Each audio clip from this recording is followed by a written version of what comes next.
Hey everyone, this is Kat from kokor&me. Welcome to another video, and today we're indeed doing a build challenge. So this is the No Mistake build challenge by Simply Simly on Twitter, and the rules are the following. Anything that you place cannot be deleted, however objects can basically be rotated, and you can use the color palette tool to change the swatches as many times as you like. Wallpapers and floorings can be previewed, but same here, if they've been placed, you cannot override them. The same kind of goes for terrain paints, so you can use them, but you cannot erase them, or I guess in that matter as well, replace them with another one. For roofs, you can put them down of course and use the arrow key options, but you can't move them as a whole. Alright, let's get straight into that build.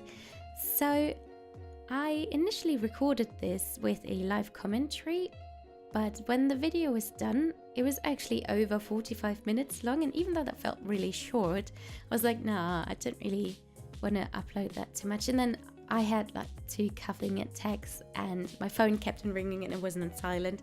So I decided to speed it up about 4 times, so that's half of what my usual is, and do a somewhat commentary over this whilst it is running. So I think with that speed you can still see my hesitations and little hiccups, etc. I think the reason why this initial video took so long was because I was taking extra care placing things safely and kind of really went systematically through this, and that's kind of, I guess, slowing down my usual build speed.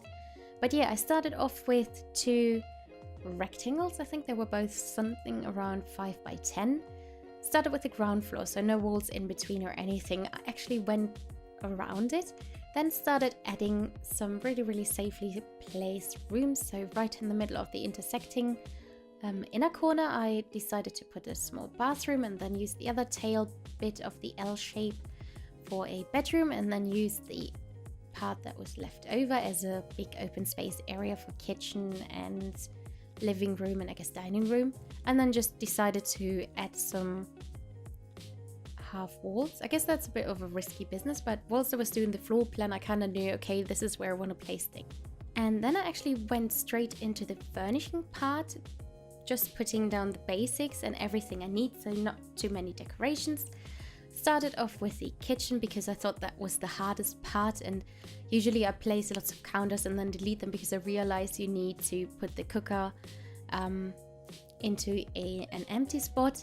So I was really systematically placing things there because I knew that was one part you could mess up really badly, and I didn't want to waste my concentration on other parts and then kind of get to the kitchen and make the biggest mistakes ever. So the kitchen actually came out really clearly, especially with the wall cabinets. And I was like trying this high wall cabinet and realized, lucky me, that thing is actually like the whole height. I can't really talk today.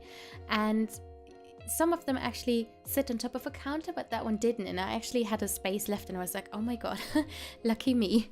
So then moved onto the living room area, and we've got a little awkward space there with like 2 big windows.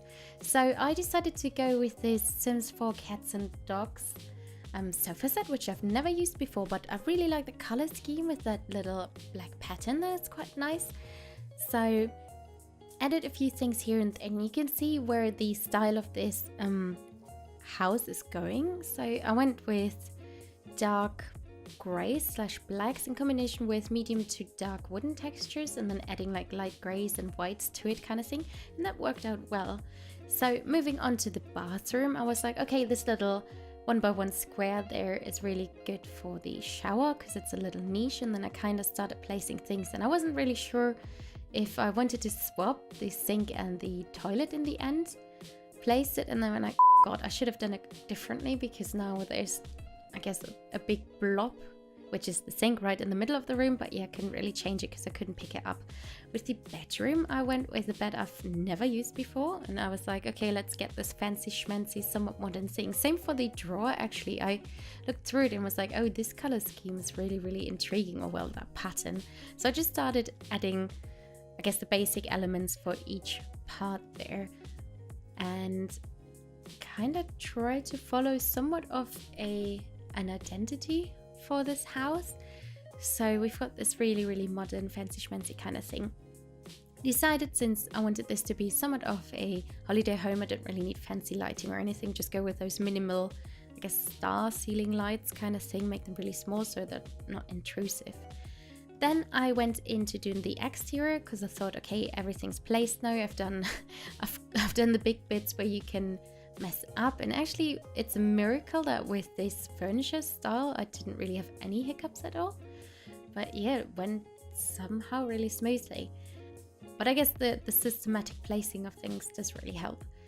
So decided for the two rectangles to go with one kind of stony one and one wooden one, and then kind of have them intersect with each other. Then decided to take in a few of the outer wallpapers into the inside, like the stone wall, make it really nice. And then because we've got kind of the color scheme for the house, I decided, okay, let's do the walls and the floorings. And I kind of went quite simple and minimal with it, so light grays or dark grays. Keep it kind of simple, have it everywhere the same.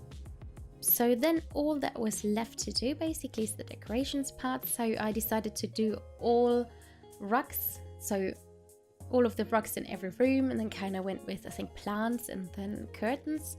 So I did it really systematically this time and kind of went like, okay, what does work well and which colors, and I didn't really want to overload it with patterns or anything. So you can see me here placing three rugs down and then moving on to the next part, which is plants. So starting again in the kitchen, I think, and then moving through the rooms systematically. So I guess when you're this careful with the build, you can, I guess, hardly make any mistakes. There weren't any time restrictions on the challenge, so I guess what would have been helpful is to say, all right, you've got 15 minutes or 20 minutes, so you get a bit of pressure and you can't kind of play it safe like how I did it and then end up with a 45-minute video or something like this. So yeah, I guess it does have its flaws a little bit, but it was still fun though. And it's really weird how systematically you can place things, and kind of, I guess once you've got Sims 4 experience, it kind of works out anyways.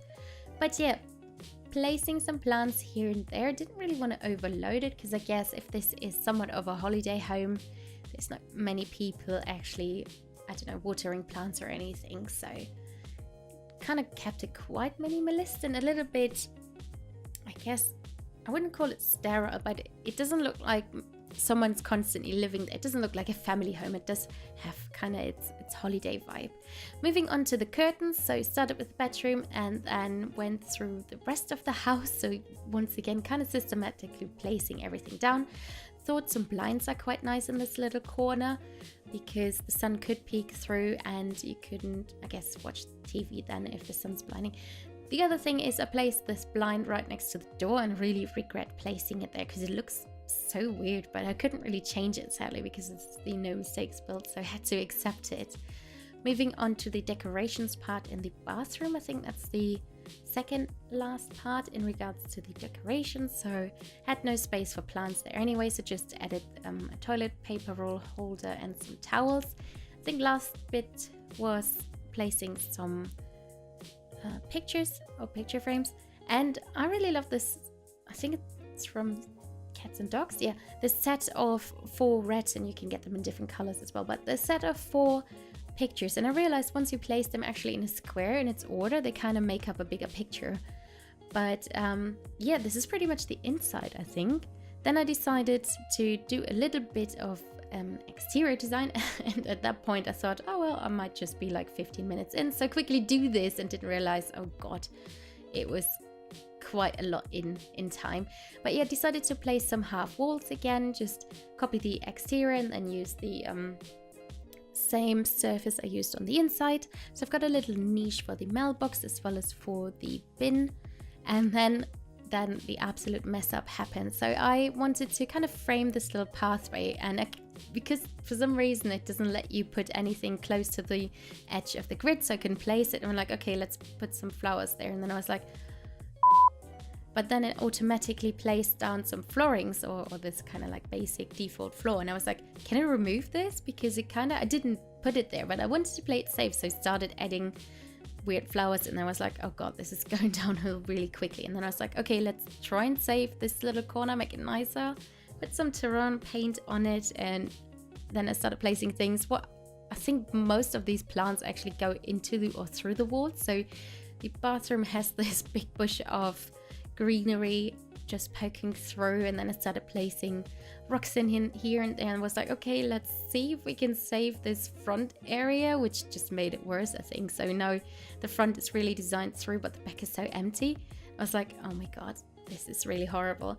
But yeah, this is pretty much the no mistakes build challenge. I hope you did enjoy it. Please leave a like and subscribe, and have a happy Sunday. Bye bye.